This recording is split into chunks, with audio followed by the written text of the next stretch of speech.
No, જય જય શ્રી ગોકુલેશ. આજે કીર્તન ઝુલત રાધા મોહન કાલિંદી કે કુલ એ કીર્તન કુંજમાં 1827 નંબરનું કીર્તન છે તે શ્રવણ કરીશું. ગઈકાલે સત્સંગમાં છેલ્લે આપણે જોયું કે ભગવાને કુમારિકાઓને એક એક કરીને અથવા તો બધા એક સાથે આવીને વસ્ત્રો લઈ જવા તેવું કહ્યું. પણ ભગવાનનું આ મસ્કરી જેવું કાર્ય જોઈને ગોપીઓ શરમાઈ ગઈ, હસવા લાગી, પણ જળમાંથી બહાર આવી નહીં. હવે આપણે આગળની લીલા કીર્તન શ્રવણ કર્યા પછી શરૂ કરીશું. ઝૂલત રાધા મોહન ઝૂલત રાધા મોહન કાલિંદી કાલિંદી કે કુલ ઝૂલત રાધા મોહન સગન લતા સુહાવની સગન લતા સુહાવની ચહુદીસ ચહુદીસ ચહુદીસ ફૂલે ફૂલ ઝૂલત રાધા મોહન સખી જુરી ચહુ દીસ તે સખી જુરી ચહુ દીસ તે કમલ કમલ કમલ નયન કી ઓર ઝૂલત રાધા મોહન બોલત વચન અમૃતમય બોલત વચન અમૃતમય નૌદ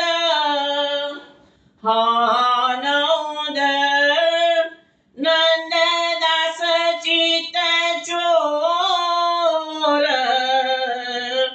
ઝૂલત રાધા મોહન કાલિંદી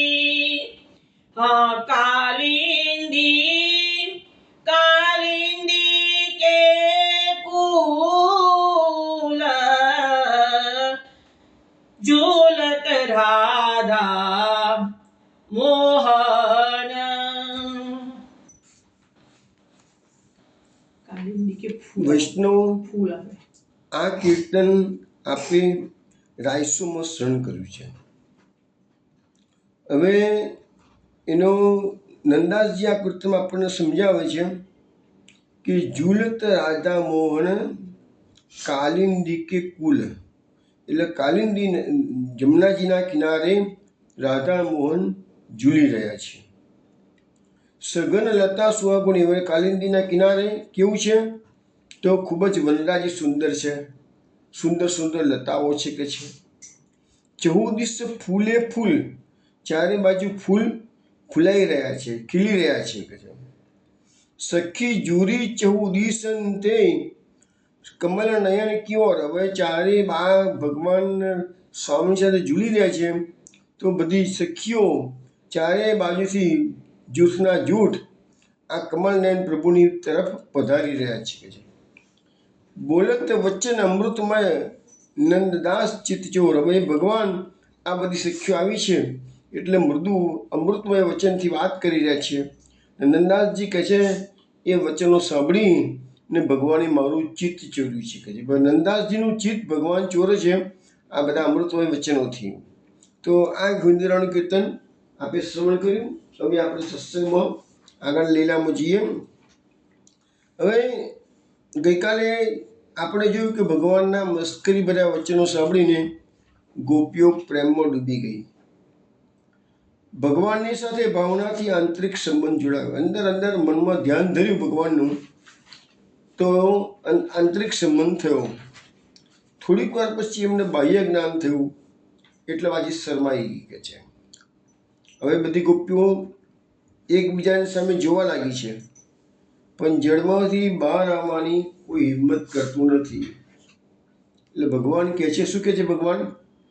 એવં બ્રુવતી ગોવિંદે નર્મણા ક્ષિપ્ત ચેતસ આકંઠ મગ્ના સીતોદે વેપમાનાત્મબ્રુવન.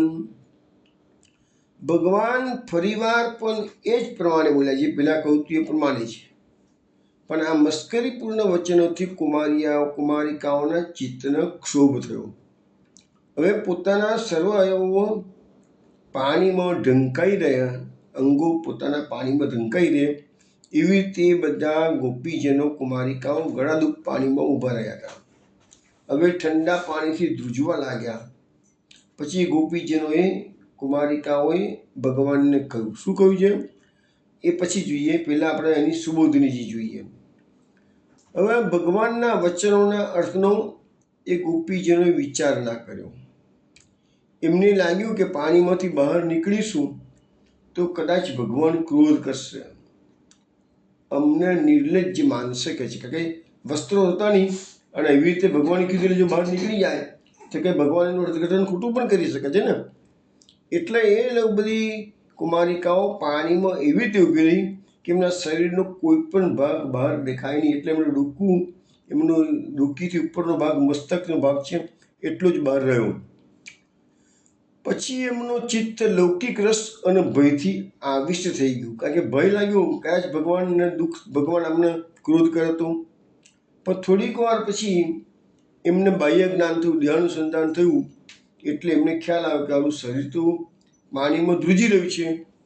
હવે દેહ ભાવ અત્યારે એમનો પાછો આવી ગયો.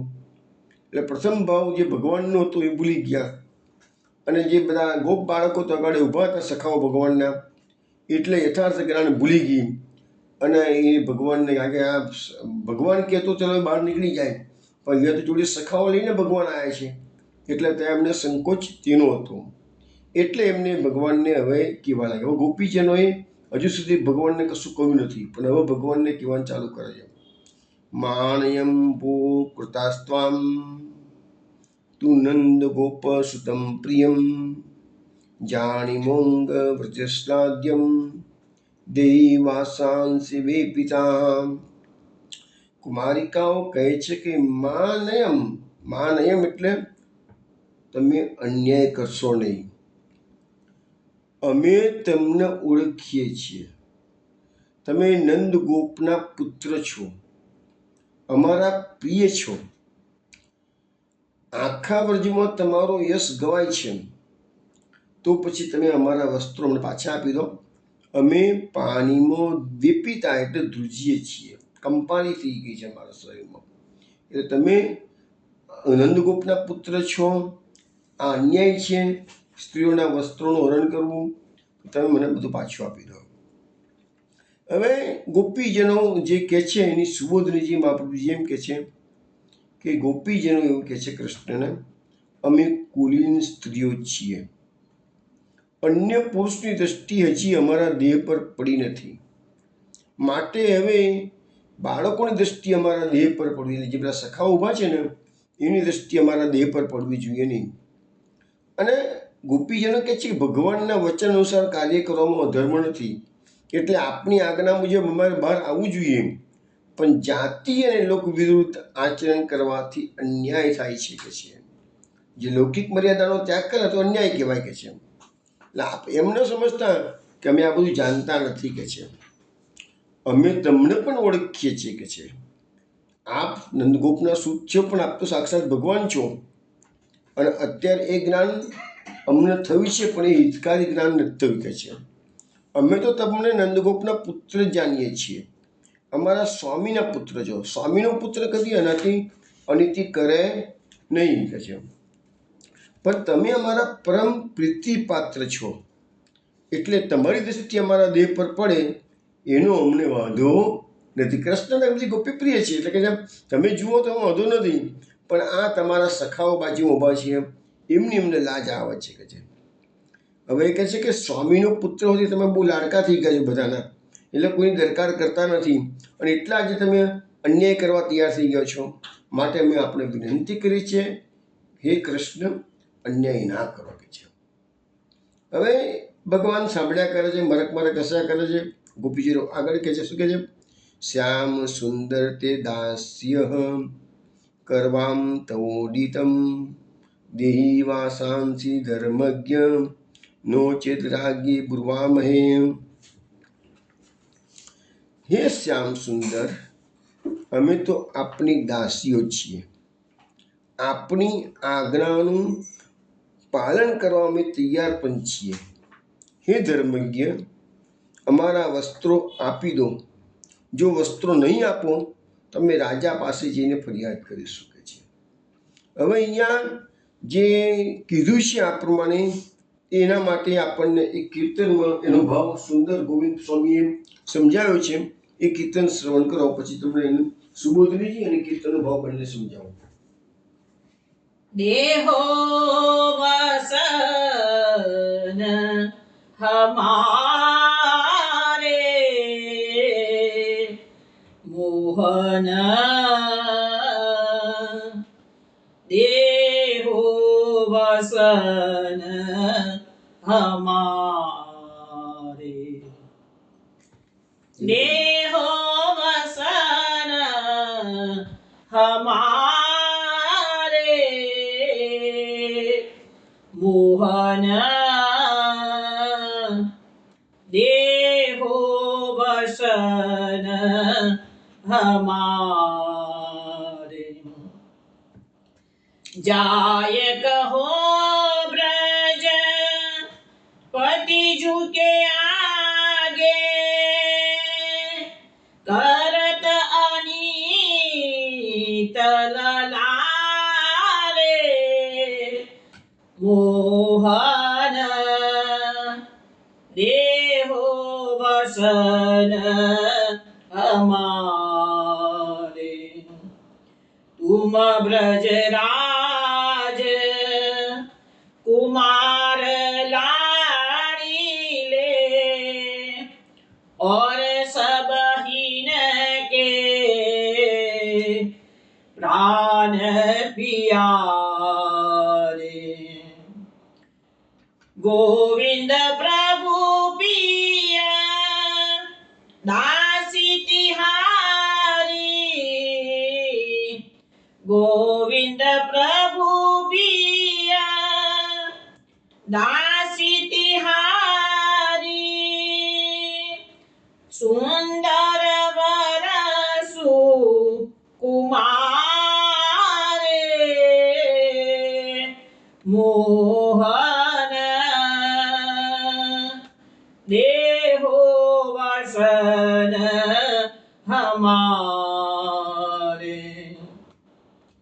देहो वसन हमारे मोहन, देहो वसन हमारे। વૈષ્ણવ આ કીર્તન આપે દેવગંધા રાગમાં શ્રવણ કર્યું છે. ગોવિંદ સ્વામી આ કુમારિકાઓ જે છે એના જે ફરિયાદ કરે છે, તો મોહન દેહો વસન અમારે, અમારા વસ્ત્રો અમને આપી દો કે છે. જાય કહુંગી વ્રજપતિ જુ કે આગે કરત અનિત લારે. તમે કહે છે કે અનિતિ કરી રહ્યા છો, એમ વ્રજરાજ પતિને જઈને કહી દઈશું, નંદરાયજીને જઈને કહી દઈશું કે તમે એની પહેલાં કીધું અન્યાય ના કરો, અને આ કીર્તનની અંદર કહે છે કે તમે અનિતિ કરી રહ્યા છો એ અમે કહી દઈશું કે છે. તુમ વ્રજરાજ કુમાર લાડી લે, તમે એની પહેલાં બી આપણે કહેવામાં આવ્યું છે કે વ્રજરાજના કુમાર છે એટલે બધાના લાડીલા છો. સબહીન કે પ્રાણ પિયાર, એ વાત પણ આપણે આવી ગઈ કે તમે અમારા પ્રાણથી પ્રિય છો બધાને કહે છે. ગોવિંદ પ્રભુ પિય દાસી ત્યારી, સુંદર વર સુકુમારી. એટલે ગોવિંદ સ્વામી કહે છે કે કુમારિકાઓ કીધું અમે તો તમારી દાસીઓ છીએ, તમે જેમ કહેશો એમ તમે કરવા તૈયાર છીએ કે છે. એ તમે સુંદર વર, એ સુકુમાર, અમે તમારી દાસીઓ છીએ કે છે. હવે આ કીર્તન જે છે ને એમાં મહાપ્રભુજી આપણને એવું સમજાવે છે કે આ કીર્તન અને અગાઉનું કીર્તન, બે કીર્તન ભેગા કરીએ ને તો મહાપ્રભુજી એમ કહે છે કે કુલ 9 પ્રકારના ગોપીજનોએ આ ભગવાનની સામે જે વાતો કરી છે, અન્યાય ના કરો, નંદરાજના પુત્ર છો વગેરે, કુલ 9 પ્રકારના ગોપીજનોએ આ કીર્તન કહ્યું છે. કીર્તન 2 છે, સોરી, શ્લોક 2 છે, પણ કહેનારા ગોપીજનો 9 છે કે છે. એટલે મહાપ્રભુજી સમજાવે છે કે માનિયમ કૃથા, એ વાત કોણ બોલે છે? તો રાજસ તામસી બોલે છે ગોપીજનો. એટલે માનિયમ કૃથા એટલે અન્યાય ના કરો, એ જે શ્લોક આવ્યો ને અગાઉના શ્લોકમાં, તો એ રાજસ તામસી શ્લોક ગોપીઓ કહે છે કે તમે અન્યાય ના કરશો કે છે. પછી નંદગોપ સૂત્ર, તમે જાણીએ છીએ તમે નંદગોપના પુત્ર છો કે છે, તો રાજસી ગોપી આ સ્ટેટમેન્ટ કરે છે કે છે. પછી કહે છે પ્રિય મિતિ, તમે અમારા પ્રિય છો કે છે. એ કોણ બોલે છે? તો રાજસ સાત્વિકી બોલે છે કે છે. વ્રજસાધ્યમ, તમે તમારો યશ આખા વ્રજમાં ફેલાયેલો છે, આખા વ્રજમાં તમારો પ્રખ્યાત થઈ ગયેલા છો કે છે. તો એ કોણ બોલે છે? સાત્વિકી રાજસી ગોપી. પછી વેપિતા એટલે ધ્રુજારી આવી ગઈ છે અમારે કહે છે શરીરમાં, તો સાત્વિક ગોપી કહે છે ભાઈ તમે અમને આપી દો, અમારું તો શરીર ધ્રુજી રહ્યું છે કે છે. શ્યામ સુંદર તે દાસ્યમ, એ સાત્વિકી તામી, હે શ્યામ સુંદર, અમે તારી દાસીઓ છીએ.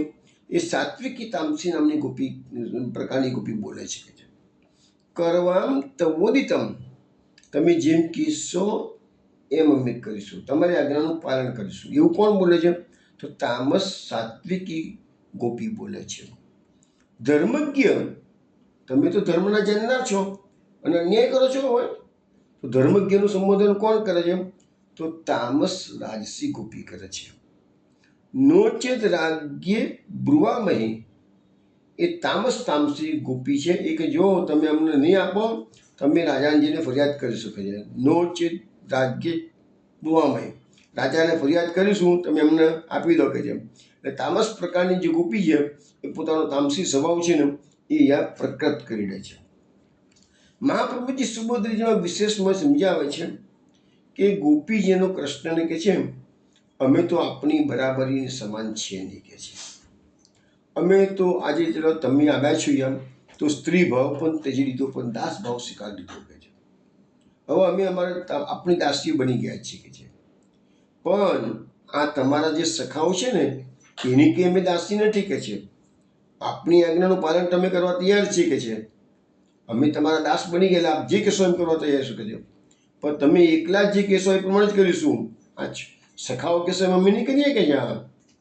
જો ભગવાન એમ કે તમે મારી દાસીઓ છો તો મારા સખાઓની પણ દાસીઓ છે, તો કે છે ના અમારા વસ્તુ એક પહેલાં આપો પછી અમે બધાને દાસી થઈ જઈશું કે. જો ગોપી મને પટાવે છે ભગવાનને, અમારા વસ્તુ પહેલાં આપી દો પછી બધાને દાસી થઈ જઈશું. ભગવાને કીધું બધાને દાસી થઈ જાઓ, ના પાડીએ. એમાં આ બધું ભાગવતમાં નથી, સુબોધનીજીમાં છે. હવે આપણા શાસ્ત્રોમાં કેટલાક મર્યાદાઓ આપેલી છે, હું ઘણી વખત સમજાવું છું આ વસ્તુ. તેમાં લખ્યું છે કન્યા યોની પશુ ક્રીડામ નગ્ન સ્ત્રી પ્રકટસ્તરીમ ઉન્મત્તમ પઠિતમ ક્રુદ્ધમ યંત્રસ્થનાવલોકય. આપણા શાસ્ત્રોએ શું કીધું છે? કન્યાની યોની, પશુ કરતા હોય ક્રીડા, જેના સ્તન ખુલ્લા હોય એવી નગ્ન સ્ત્રી, ઉન્મત્ત પુરુષ, પતિત, ક્રોધી અને ભોગ કરતા પુરુષને જોવા નહીં. આટલા આપણને મર્યાદાઓ આપેલી હોય છે. એમાં પતન થવાની એટલે પાપ છે અને પતન થાય. આ ધર્મશાસ્ત્રોનો આદેશ છે. એટલે પ્રભુને કહે છે ગોપીજનો તમે ધર્મજ્ઞ છો, ધર્મના જાણકાર છો, તો શાસ્ત્રોની વાતનું ઉલ્લંઘન તમે કેમ કરો છો? માટે આપે વસ્ત્રહીન સ્ત્રીના દર્શનની આજ્ઞા આપવી જોઈએ નહીં. આ બધું સમજાવવા છતાં પણ ભગવાને વસ્ત્રો ન આપ્યા ત્યારે પાણીમાંથી બહાર નીકળવું કે ના નીકળવું એનો વિચાર કરતા હતા બધા. પછી લાંબા સમય સુધી આ અવધવમાં દુઃખી રહ્યા કે છે. પછી કહે છે સારું કહે છે અમે અત્યારે ધ્રુજારી અનુભવીએ છીએ, માટે આપી દો, નહીં તો નંદરાયજીને જઈને કહી દઈશું કે છે. એટલે એવી રીતે તામસી ગોપી છે ને એને રાજાને ફરિયાદ કરવાની ધમકી આપી છે. હવે જોઈએ ભગવાન જવાબ શું આપે છે, જોઈએ.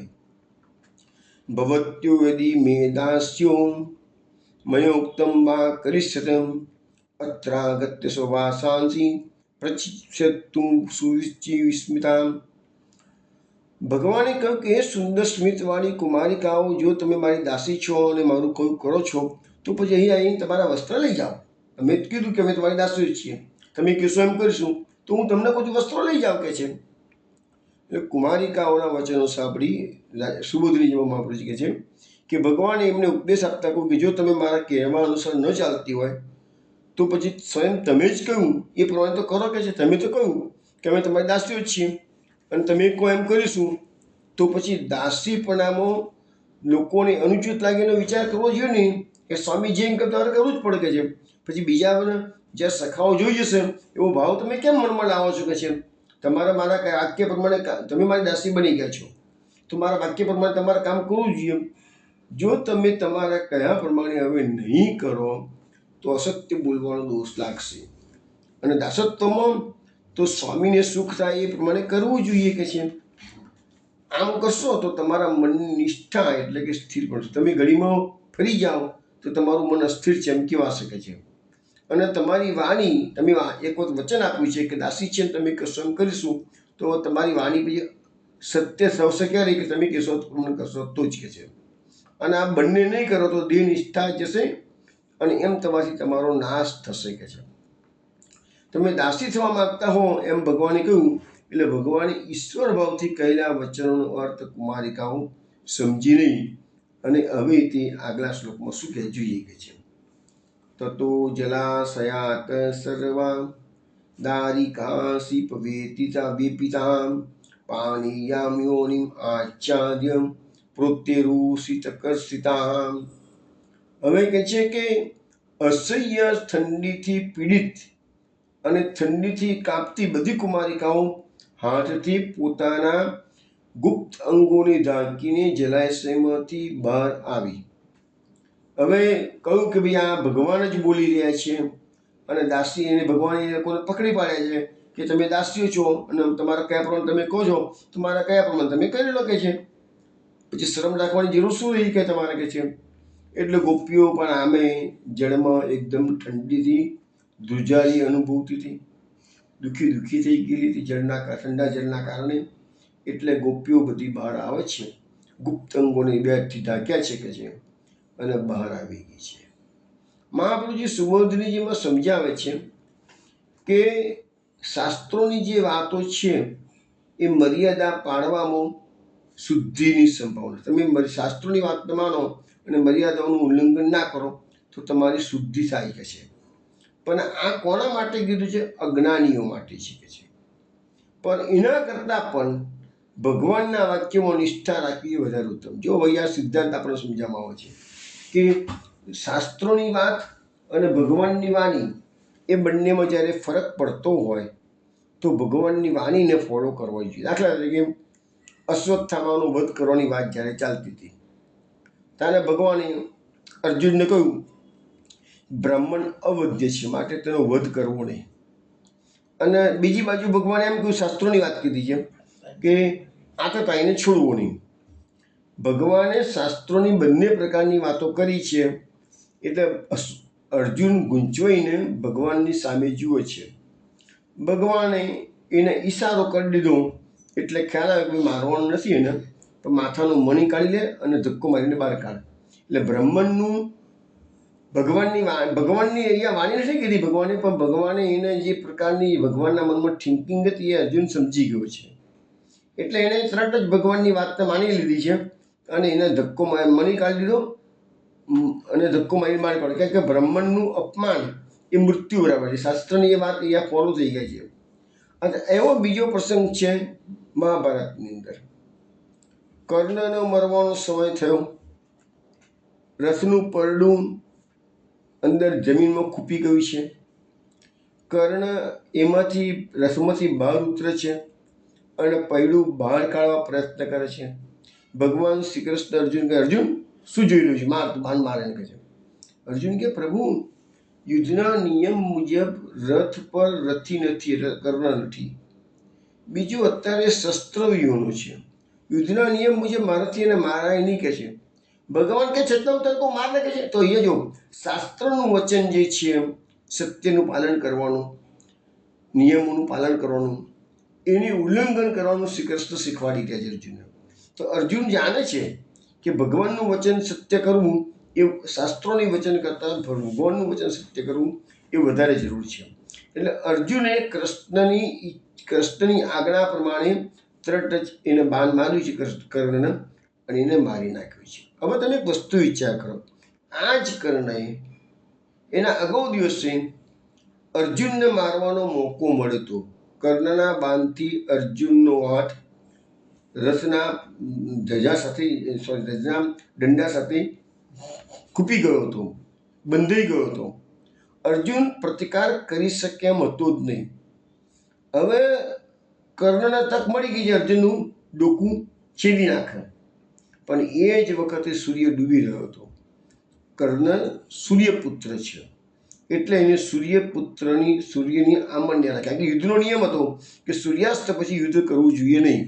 હકીકતમાં કર્ણ બાણ મારતો તે વખતે સૂર્યાસ્ત થયો નહોતો, પણ કર્ણનું બાણ છૂટી ને અર્જુનને મારે ત્યારે સૂર્યાસ્ત થઈ જાય એવી પોઝિશન હતી. એટલે કર્ણએ પણ યુદ્ધના નિયમનું ફોલો કર્યો હતો. છતાંય બીજે દિવસે ભગવાને અર્જુનને કીધું કે ના, તું એને મારી નાખ, કશું વાંધો નથી કે છે. તો અહીંયા સવાલ શું છે કે મર્યાદાનું પાલન, મીન્સ કે વેદનું પાલન કરવું, શાસ્ત્રોનું પાલન કરવું એના કરતાં ભગવાનના વાક્યમાં નિષ્ઠા રાખવી વધારે ઉત્તમ છે. આવો બીજો પ્રસંગ બી ભાગવતમાં છે, મહાભારતમાં છે. ભીષ્મ પિતામહને કોઈ હરાવી શકે એમ હતું નહીં. ભીષ્મ પિતામહનો નિયમ હતો કે કોઈ સ્ત્રીની સામે હું બાણ ઉગામીશ નહીં કહે છે. ભગવાને આ લોકોને સમજાવી દીધું કે ભીષ્મ પિતામહ એ સિવાય યુદ્ધના મેદાનમાંથી બહાર, પાંડવોનો વિજય ક્યારે થાય કે ભીષ્મ પિતામહને યુદ્ધના મેદાનમાંથી બહાર કાઢત તો જ થાય. મારી નાખવાની વાત નથી, કારણ કે એને મારવાની એની પાસે ઈચ્છા મૃત્યુનું વરદાન છે. એ લોકો મારી શકે એમ હતું જ નહીં. હતો તો યુદ્ધના મેદાનમાંથી બહાર કાઢવો કેવી રીતે ભીષ્મ પિતામહને? અને જ્યાં સુધી ભીષ્મ પિતામહ છે ત્યાં સુધી પાંડવો જીતી શકે એમ નથી. એટલે ભગવાને અર્જુનને કીધું શિખંડીને આગળ મૂકી દો કે છે. શિખંડીને કેમ? તો શિખંડી અડધો સ્ત્રી છે કે છે. તો અર્જુન કહે છે પ્રભુ પણ આ અધર્મ કહેવાય, એવી રીતે ના, મારે ડાયરેક્ટ લડવાનું હોય. ભગવાને કીધું ભાઈ એ સિવાય ભીષ્મ પિતામહ મરવાના નથી, ભીષ્મ પિતામહ યુદ્ધના મેદાનમાંથી બહાર નીકળવાના નથી. એટલે અર્જુને શિખંડીને ભગવાનના કહેવાથી, એટલે જો ભગવાનની આજ્ઞાનું પાલન કેવું કરે છે તમે સમજાવો યાર, કે શાસ્ત્રોની આજ્ઞા અને ભગવાનની આજ્ઞામાં ભગવાનની આજ્ઞા ઇમ્પોર્ટન્ટ છે વધારે હતું. એટલે અર્જુને શિખંડીને પોતાના રથમાં બેસાડ્યું છે. હવે જેવો ભીષ્મ પિતામહને ખબર પડી કે શિખંડી અર્જુનના રથમાં જ, ભીષ્મ પિતામહે પોતાના બાણ ધનુષ્ય બાજુ પર મૂકી દીધા અને લડવાની ના પાડી દીધી. હવે અર્જુન પાછો ભગવાન કહે છે તું માર કહે છે, ભીષ્મ પિતામહને કહે છે. પણ અર્જુન કહે છે પ્રભુ એ રથની અંદર શસ્ત્ર વિહોણા થઈ ગયા છે.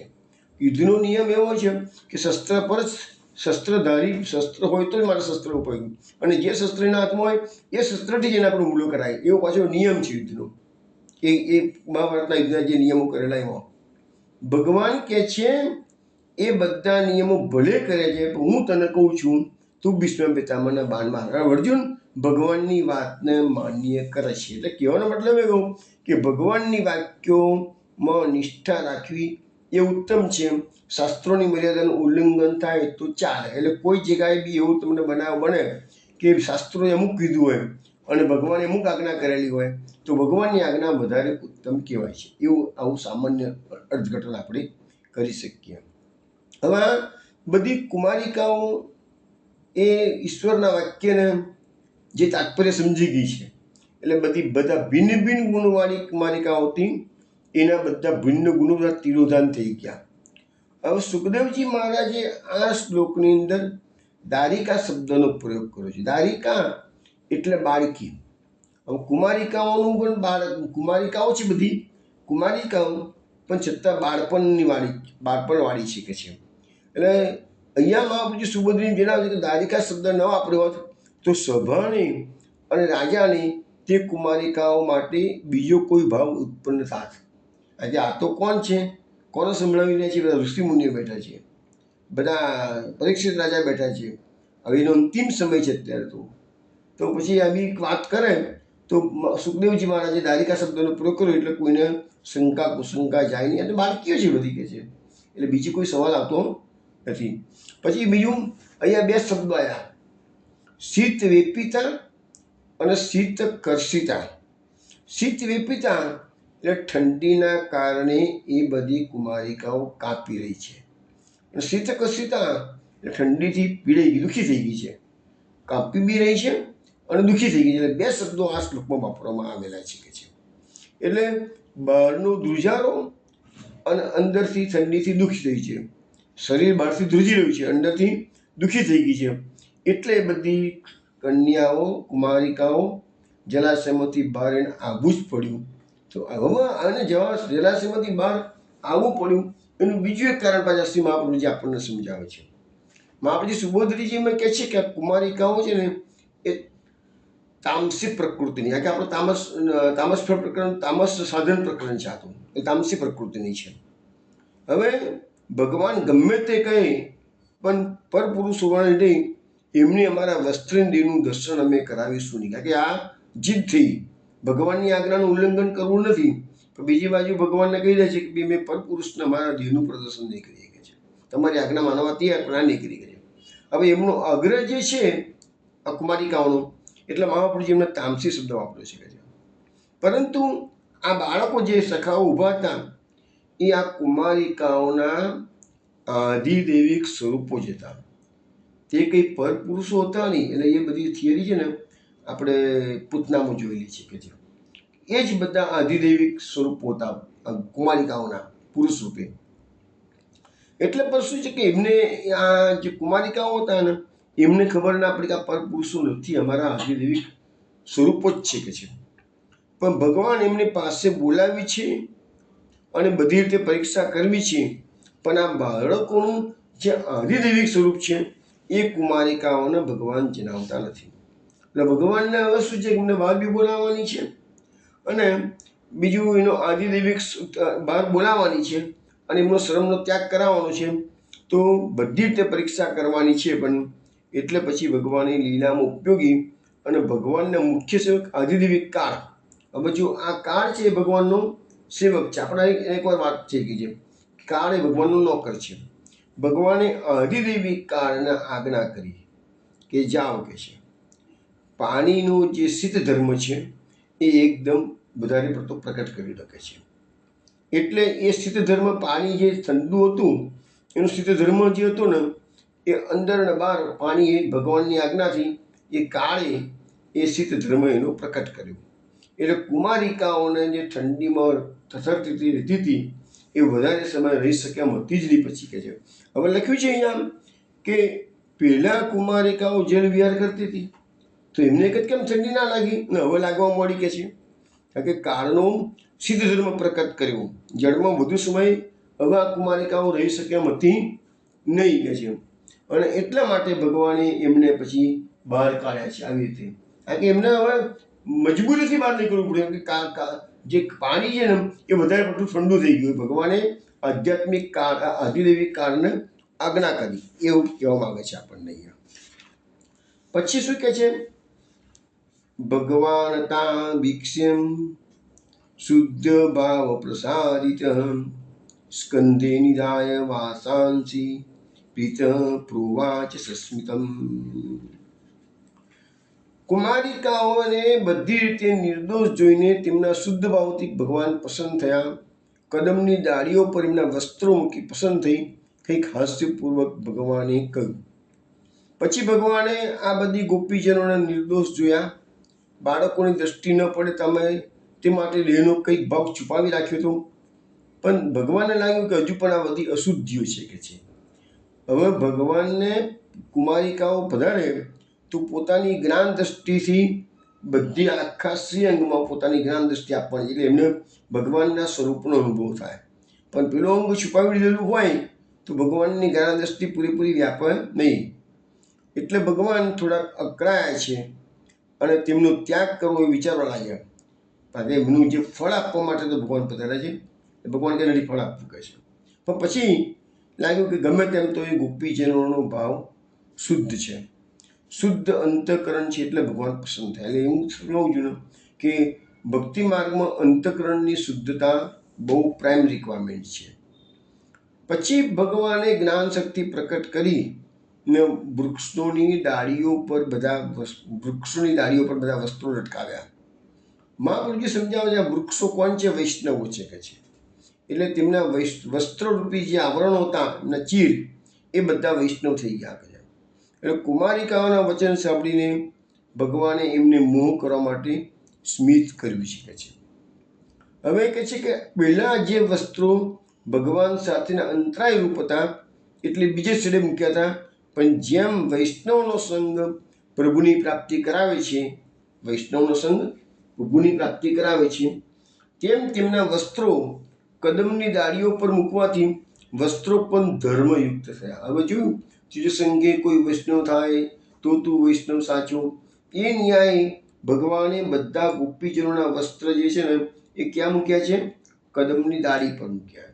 હવે અહીંયા એવો ઉલ્લેખ નથી, પણ સુરદાસજીના પદમાં એવો ઉલ્લેખ છે કે ભગવાને જ્યારે ગોપીજનો વસ્ત્રો લેવા માટે આવ્યા હતા, ગોપીજનો તો હજારો હતા, કદમનું વૃક્ષ તો એક હતું, તો ભગવાને પોતાના યોગ બળથી એ વૃક્ષની કદમના વૃક્ષની ડાળીઓ એકદમ વિસ્તૃત કદમનું વૃક્ષ કરી દીધું, એકદમ વિસ્તૃત. એની હજારો હજારો શાખાઓ પર ભગવાને દરેકને એક વસ્ત્ર ગોઠવી દીધા છે. એ ભગવાને પોતાનો યોગ બળથી કહે છે. એટલે અહીંયા શબ્દ આવ્યો ને, ગઈકાલે આપણે જોયેલો ને, યોગેશ્વરેશ્વર. આ બધું કોણ કરી શકે? ભગવાન જ કરી શકે, બીજા કોઈ સિદ્ધ પુરુષો ના કરી શકે. યોગેશ્વરેશ્વર શબ્દ એટલા માટે વાપરવામાં આવેલો છે કે ભગવાને કદમનું વૃક્ષ ઘણું જ વિસ્તૃત કરી દીધું અને દરેકે દરેક ડાળી પર ભગવાને ગોપીજનોના વસ્ત્રો મૂક્યા છે. એટલે ગોપીજનો એક સાથે બધા વસ્ત્રો લઈ શકે એવી ભગવાને વ્યવસ્થા ગોઠવેલી છે.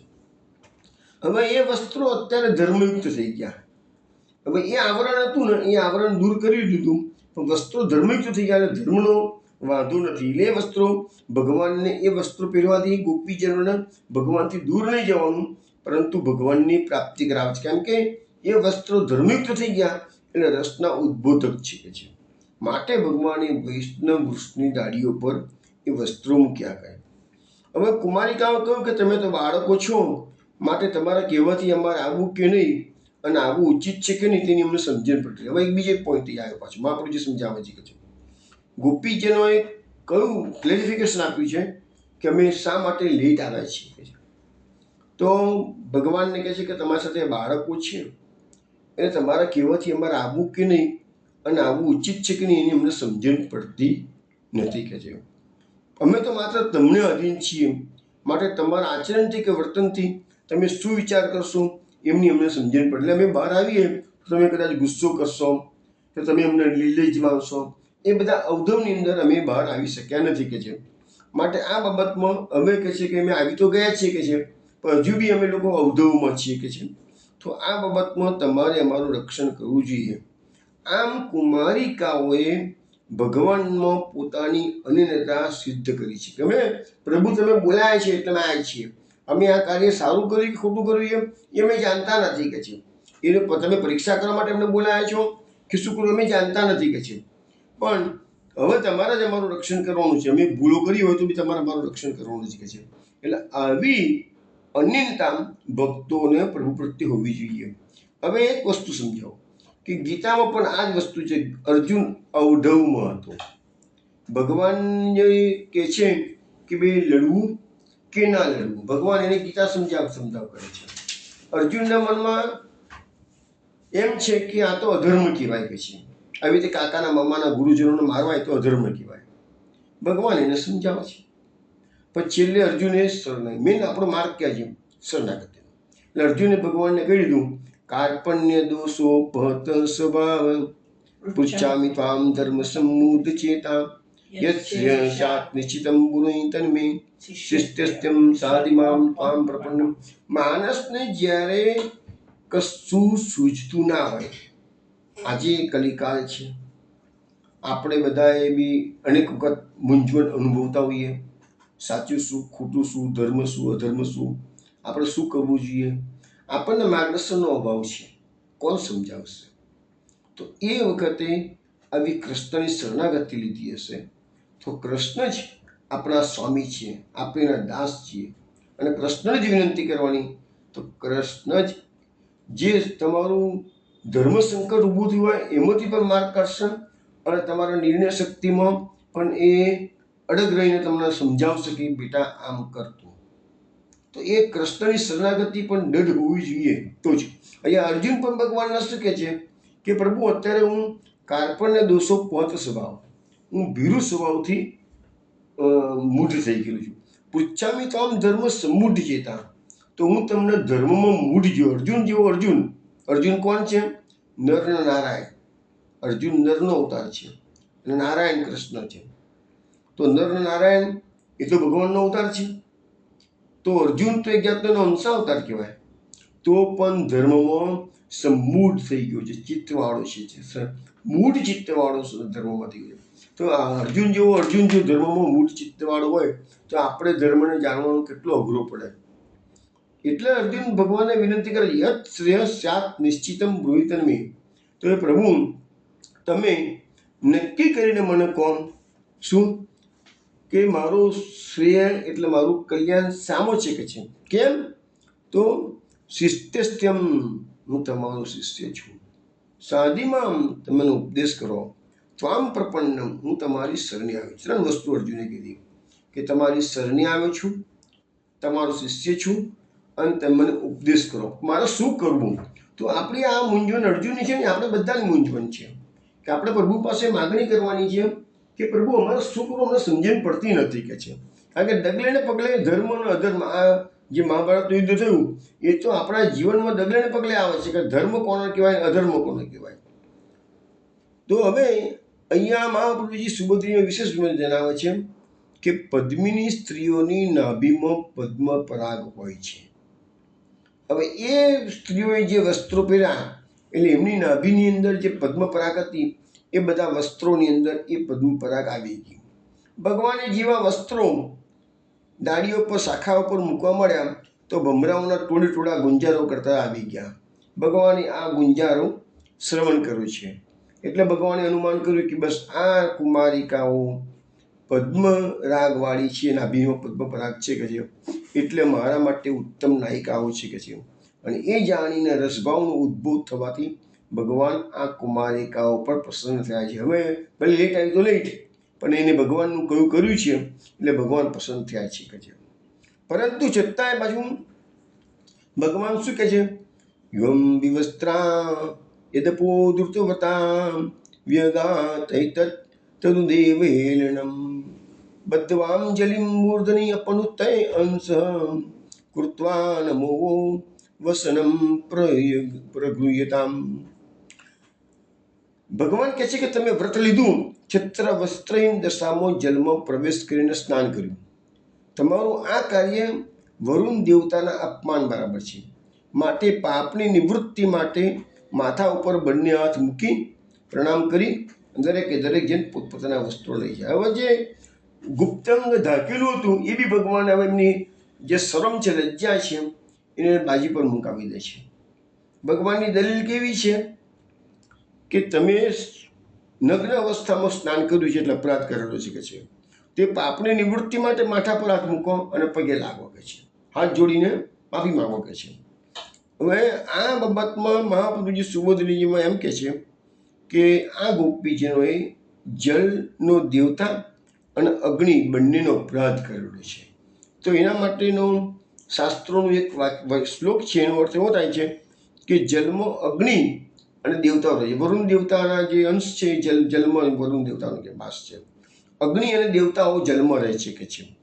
માટે આપણા શાસ્ત્રોની આજ્ઞા છે કે કોઈ પણ જળાશયમાં જલમાં મૂત્ર કે શૌચ કરવું નહીં, થૂંકવું નહીં, વસ્ત્રહીન થઈને સ્નાન કરવું નહીં, કારણ કે જલમાં ગુપ્ત અગ્નિ રહેલો છે.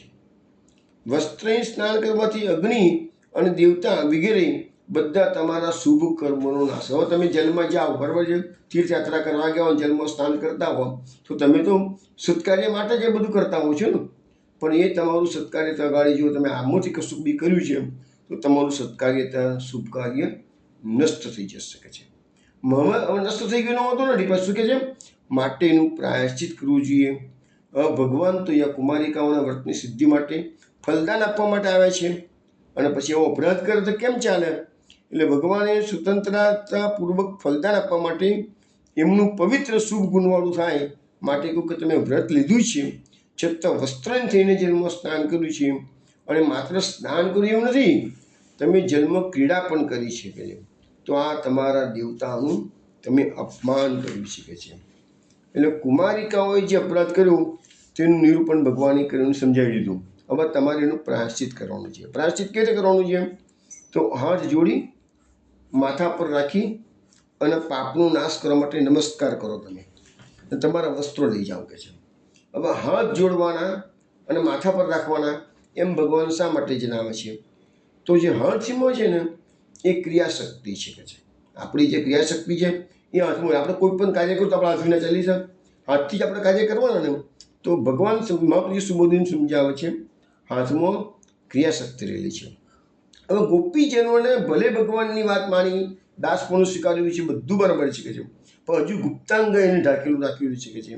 તો અહીંયા મહાપ્રભુજી સમજાવે છે એ એમનું અભિમાન છે કે ના, અમે અમારું શરીર તો તમને નહીં જ બતાવીએ કે છે. તો એ મહાપ્રભુજી કહે છે એ અભિમાન છે એ લોકોનું કે છે. એટલે ક્રિયાશક્તિ જે છે ને એને એ ક્રિયાશક્તિથી અભિમાન પાછું દૂર કરવાનું કહે છે. એટલે ભગવાને મસ્તક પર હાથ મૂકવાનો કેમ કીધો છે? તો મસ્તકમાં જ્ઞાન હોય, એટલે જ્ઞાન શક્તિ મસ્તકમાં અને હાથની શક્તિ ક્રિયાશક્તિ કહેવાય કે છે. એટલે એ બંને જો ભેગા થઈ જાય તો તમારો અપરાધ શાંત થઈ જાય, દૂર થઈ જાય કે છે, અને એનાથી તમારા દેવતાઓ પસંદ થઈ જશે કે છે. એટલે એ રીતે ભગવાને આ થિયરીમાં આપણે જે સુબોધીને સમજાવી છે. માટે ભગવાને એમના બંને હાથ ઊંચા કરી અને ત્યાં આગળ મસ્તક પર મુકાવડાવે છે. વિવરણમાં પણ લખ્યું છે કે હાથ ક્રિયાશક્તિરૂપ હોવાથી જે હાથનો ઉપયોગ તમારા ગુપ્ત અંગ છુપાવવામાં કર્યો છે એટલે તમારા અભિમાનની રક્ષામાં વધારો કર્યો છે, એટલે અભિમાન થયું તમારું. તો બંને હાથ મસ્તક પર કરી નમન કરો જેથી અપરાધની નિવૃત્તિ થાય. હવે નમન કરવાથી શું ફાયદો છે એ આપણને આગલા શ્લોકમાં જણાવે છે. ઇતિ અચ્યુતાના ઇભિહિતામ વ્રજાબલામ મત્વા વિવસ્ત્રા પ્લવણમ વતચિતિમ તત્પૂર્તિ કામાસ તદશેષ કર્મણામ સાક્ષાત કૃતમ નેમું અવધ્ય મૃગેતમ. અચ્યુત ભગવાને આ પ્રમાણે કહ્યું ત્યારે વ્રજની અબલાએ માન્યું કે વસ્ત્રહીન સ્નાન કરવાથી એમના વ્રતનો ભંગ થાય છે. માટે ભગવાનની આજ્ઞા પ્રમાણે તે વ્રત અને સર્વકર્મના સાક્ષાત ફળ સ્વરૂપ ભગવાનને નમસ્કાર કર્યા, કારણ કે નમસ્કારથી સર્વ પાપનો નાશ થાય છે. હવે જો અહીંયા એક ઇમ્પોર્ટન્ટ પોઈન્ટ આવ્યો કે નમસ્કારથી સર્વ પાપનો નાશ થાય. હવે આપણે જ્યારે ભાગવતની પૂર્ણાવતીના શ્લોકો બોલીએ છીએ તો તમને ખબર હશે કે એ શ્લોક બહુ જાણીતો શ્લોક છે. નામ સંકીર્તનમ યસ્ય સર્વ પાપ સર્વ પાપ પ્રણાશનમ પ્રણામો દુઃખ પ્રણામો દુઃખ સમનસ તમ નમામિ હરિપરમ. આ ભાગવતની પૂર્ણાવતીના છેલ્લા 2 શ્લોકો છે. ભવે ભવે યથા ભક્તિ પાદયોસ્તવ જાયતે તથા પુરુષો દિવસ તથસ્તમ યત પ્રભુ. તો એ 2 શ્લોકો છેલ્લા દરેકે દરેક કથાકાર ભાગવતની પૂર્ણાવતીના જે શ્રોતાઓ બેઠા હોય જે ગવડાવે છે. તો એમાં આ જે અહીંયા ભાવ આપણને સમજાવવામાં આવ્યો છે કે નમસ્કારથી સર્વ પાપોનો નાશ થઈ જાય છે. સાદી ભાષામાં કહીએ ને આપણે તો આપણે કોઈને કહીએ ને તો ભાઈ કશું ભૂલ થઈ ગયું તો આપણે શું કહીએ? સોરી. એટલે આપણું ગુનો માફ થઈ ગયો કે ના થઈ ગયો? સામાન્ય રીતે તમે આ સંસારમાં સમાજમાં તમે જુઓ તો ક્યાંક ક્યાંક આપણાથી ભૂલ થઈ જતી હોય છે, તો તરત માણસ શું કહે છે? સોરી એમ કહી દે છે. કેમ? તો એનો જે ગુનો માફ થઈ ગયો. એવી રીતે અહીંયા પ્રભુની પાસે આપણે ધર્મનું અધર્મનું આપણું જ્ઞાન ના હોય અને આપણે કંઈ ભૂલ થઈ જાય તો એ બધાનું પ્રાયશ્ચિત શું છે? તો નમસ્કાર. સર્વદેવ નમસ્કાર કેશવમ કે છે તમે જે કોઈ દેવની પૂજા કરતા હો તો બે કૃષ્ણને પહોંચવાની છે. અહીંયા આપણને શ્લોકમાં સમજાવ્યું નામ સંકીર્તનમ્યસ્ય સર્વ પાપ પ્રણાશનમ. જે ભગવાનનું નામ સંકીર્તન કરવાથી સર્વ પાપો દૂર થઈ જાય છે. પ્રણામો દુઃખ સમણસ, અને ભગવાનને પ્રણામ કરવાથી પાપો મટી જાય છે અને દુઃખો દુઃખો સમન થયા દૂર થઈ જાય છે. તમ નમામિ હરિમ પરમ, એટલે એવા હરિને અમે નમસ્કાર કરીએ છીએ. હવે એક બીજો શ્લોક પણ છે ભાગવતમાં, બહુ જાણીતો શ્લોક છે. કૃષ્ણાય વાસુદેવાય હરે પરમાત્મને પ્रणतक्लेशनाशाय ગોવિંદાય નમો નમઃ. ભગવાનના બધા નામો આપેલા છે. કૃષ્ણ, વાસુદેવ, હરિ, પરમાત્મને, ગોવિંદ. તો કે છે પ્રણત ક્લેશનાશાય, પ્રણામ કરવાથી બધા દુઃખો કે પાપો નાશ થયા. જેવા ગોવિંદ પ્રભુને અમે વારંવાર નમસ્કાર કરીએ છીએ. તો અહીંયા આ સિદ્ધાંત વર્જમાં આપણને આમાં સમજાવવામાં આવે છે કે ગોપીજનોને બે હાથ જોડી મસ્તક પર મુકાઈ અને નમસ્કાર કરાવવાના છે, જેથી બધા પાપો, એમને જે દોષો જન્મ કર્યા છે, નગ્ન સ્નાનનો, કીડા કરવાનો અને ભગવાનની આજ્ઞાનું પેલા ઉલ્લંઘન કરવાનો, એ બધા દોષોનું નિવૃત્તિ એમની નમસ્કાર માત્રથી થઈ જાય છે. જો આપણે કોઈ પણ સત્કાર્ય કરતા હોઈએ તો શરૂઆતમાં પણ નમસ્કાર હોય છે અને છેલ્લે પણ નમસ્કાર હોય છે. તમે જુઓ બધાને એ પ્રમાણે જ્યારે કોઈ પણ તમે ક્રિયા કરાવો છો, યજ્ઞ કરાવો છો, ગમે તે કરાવતા હો, પણ પહેલાં બી નમસ્કાર અને છેલ્લે પણ નમસ્કાર આવે છે. મહાપ્રભુજી સુબોધની એમ કહે છે વ્રજની આ આંબળાઓ સ્વભાવથી જ ચતુરાઈ, છલ વગેરે દોષોથી રહિત હતી કે છે. એટલે કે છે એને વસ્ત્રહીન દશામાં જન્મ સ્નાન કરવાથી વ્રતનો ભંગ થયો છે એમ એમને ભગવાને કીધું. એટલે ગોપીજનોએ માની લીધું છે કે એમનેમાં કોઈ કપડ કે હોતું નહીં કે ભગવાન એમને ખોટું કહે સાચું કહે છે. ભગવાન પર પૂરો વિશ્વાસ હતો કે છે. પોતાના હૃદયમાં પણ એ વાતને સાચી માની કે છે. એટલે તત્પૂર્તિકામાં કે વ્રતની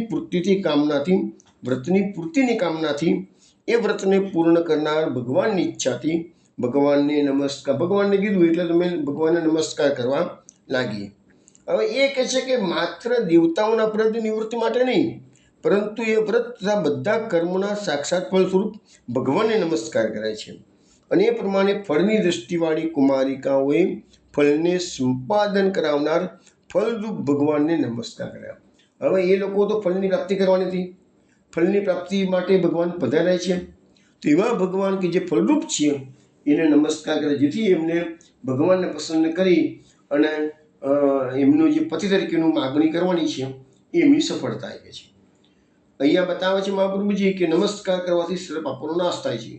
દેવતાનો અપરાધ દૂર થઈ જાય તો પણ જળમાં કીડા કરવાના અપરાધથી વ્રત ભંગ થઈ ગયો. તો પછી ફળની પ્રાપ્તિ થાય નહીં, માટે બધા દોષોની એક જ કર્મથી નિવૃત્તિ થઈ જાય માટે નમસ્કાર. એટલે કીધું કે બધા દોષોની એક જ ક્રિયાથી નિવૃત્તિ થાય તો એ નમસ્કાર, કે ભગવાનના ચરણોમાં તમે નમસ્કાર કરો એટલે તમારું બધું માફ કે છે. હવે આપણે એક કીર્તન આજે જરા જોઈ લઈએ કે ગોપીજનો જ્યારે બહાર નીકળતા હતા ત્યારે એ બીજા ડિસ્કશન કરતા હતા જળમાં બેઠા બેઠા. અબ કહા કરી એ માય, હવે શું કરીશું, આ આટલું બધું આગ્રહ કરે છે કૃષ્ણ, આપણે નીકળવું કે ના નીકળવું. તો ગોપીજનો જે ડિસ્કશન કરી રહ્યા છે એ આપણે કીર્તનના ભાવથી સમજીએ. अब कहाँ करी है सुनी मेरी सजनी, लालन खेल अनोखो पायो. अब कहाँ करी है सुनी मेरी सजनी, लालन खेल अनोखो पायो. रूप भर्यो इतरात चपलायती, अंग अंग मन मथ निरखील जायो. લાલન ખેલ અનોખો પાયો,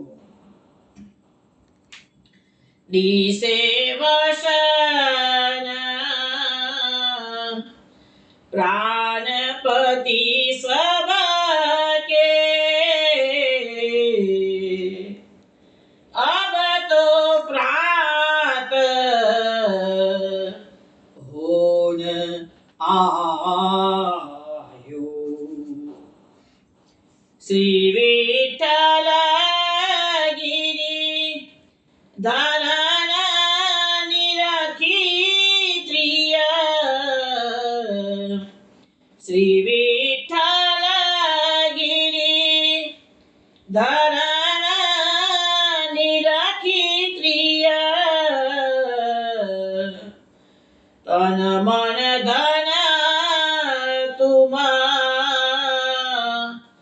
हाथ बिकायो, लालन खेल अनोखो पायो। अब कहाँ करी है सुनी मेरी सजनी, लालन खेल अनोखो पायो, लालन खेल अनोखो पायो। વૈષ્ણવ આ કીર્તન આપે બીભાસ રાગમાં શ્રવણ કર્યું છે. વૃત્તિજાન કીર્તન છે.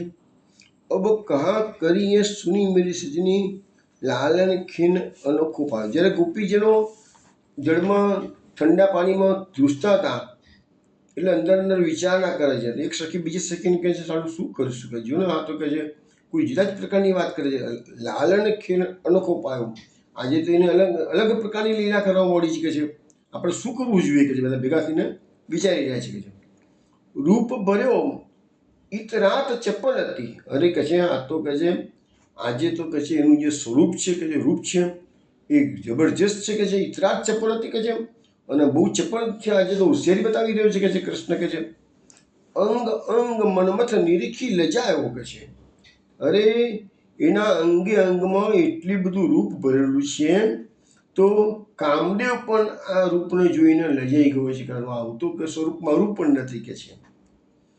એટલે એ ગોપીજનો કહે છે કે આવો કૃષ્ણ આપણને જ્યારે આજ્ઞા કરે છે તો પછી આપણે જોવું તો જોઈશે જ ને કહે છે. દિશે વસન પ્રાણ પતિ સબકે, તો કહે છે કે અબ તો પ્રાત હોને આવ્યો. એટલે ગોપીઓ જેને આ ભરભાખરું હતું ને ત્યારે સ્નાન કરવા ગયેલા હતા. એટલે ગોપીજનો અત્યારે કૃષ્ણને કહે છે અમે સવાર થવા આવી છીએ, અજવાળું થવા આવ્યું છે કે છે કે અમારા વસ્ત્રો એ પ્રાણપતિ અમને પાછા આપી દો કે છે.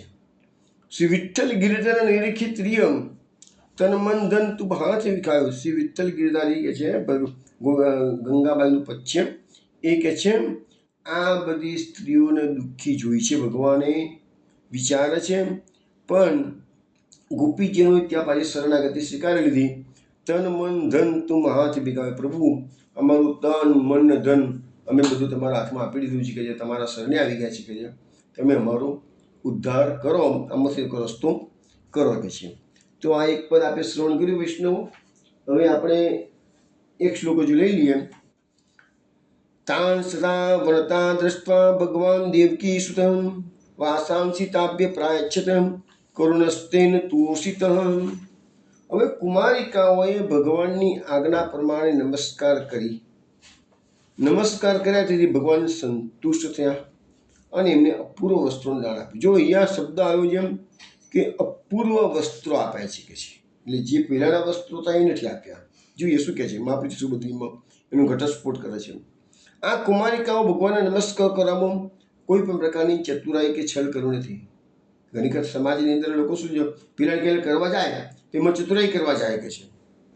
તો ભગવાન તો બધાની હૃદયની વાત જાણે છે ને.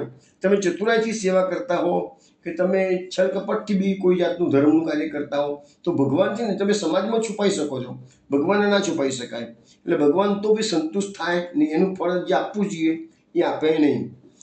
આ પ્રમાણે પોતાની આજ્ઞાથી પણ અધિકતાથી નમ્ર જોઈને ભગવાન સંતુષ્ટ. એટલે ગોપીજનોએ જે કર્યું છે એ ભગવાનને સંતુષ્ટ થવા માટેની આજ્ઞા કરતાં પણ વધારે કર્યું છે.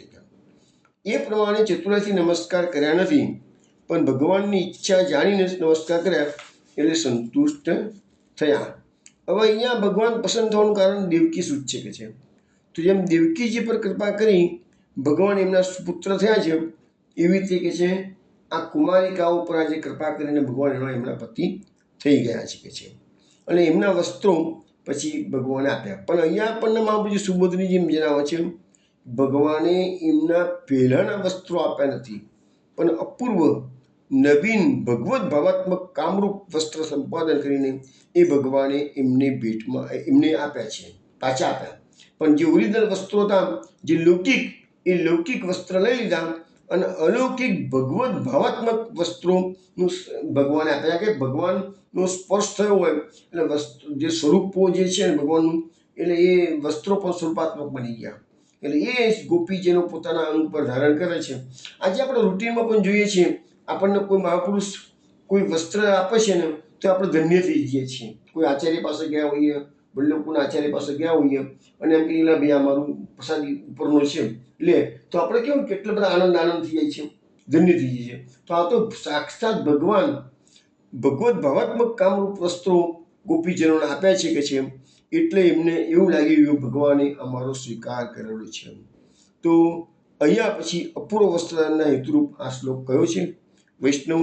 હવે આપણે આગળની બધી વાત કરવાની છે, પણ એ હવે કાલે સોમવારે રાત્રે 8 વાગે કરીશું.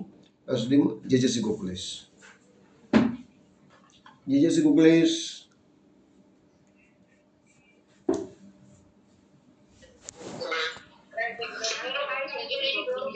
જય જય શ્રી ગોકુલેશ, જય જય શ્રી ગોકુલેશ,